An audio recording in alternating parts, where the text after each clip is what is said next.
Hello everyone and welcome to my channel. I'm Anna and today we're tackling a classic question. What's the difference between muy and mucho in Spanish? Let's break it down. Muy can be translated as very, and it's used with adjectives or adverbs.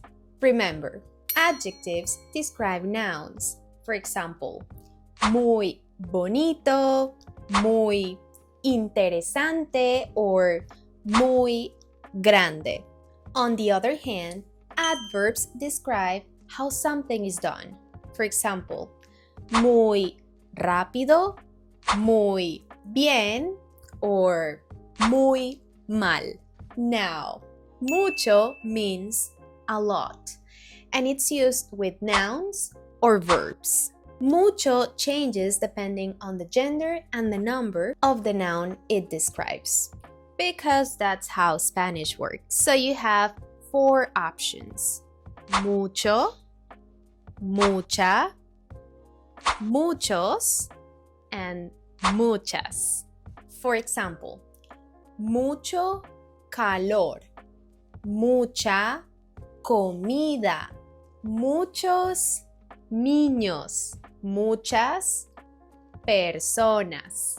When used with verbs, mucho goes at the end of the sentence and it doesn't change.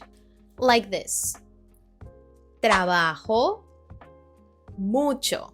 Duermes, mucho. Estudian, mucho. Did you know muy and mucho have opposites? The opposite of muy is un poco. For example, el restaurante es un poco caro, or el café está un poco caliente. The opposite of mucho is poco or muy poco. Yep, mucho poco is not correct.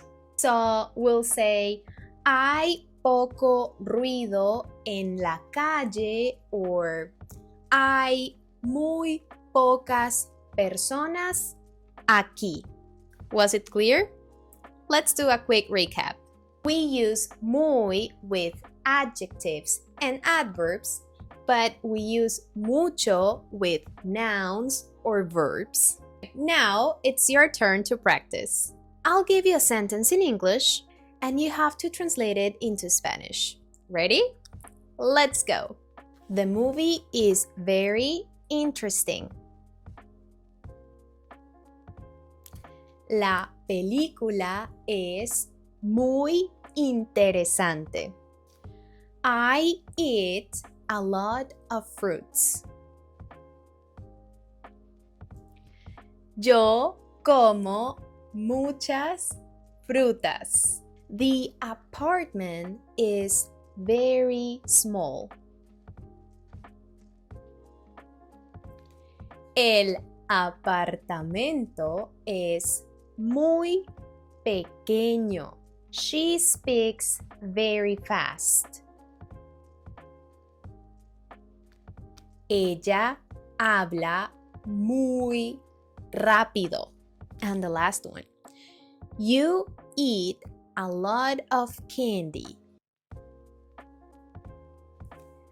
Tú comes muchos dulces. Did you enjoy the lesson? Don't forget to give this video a thumbs up and subscribe to my channel to keep learning and improving your Spanish. Remember, practice makes perfect. See you in the next video. Ciao, ciao!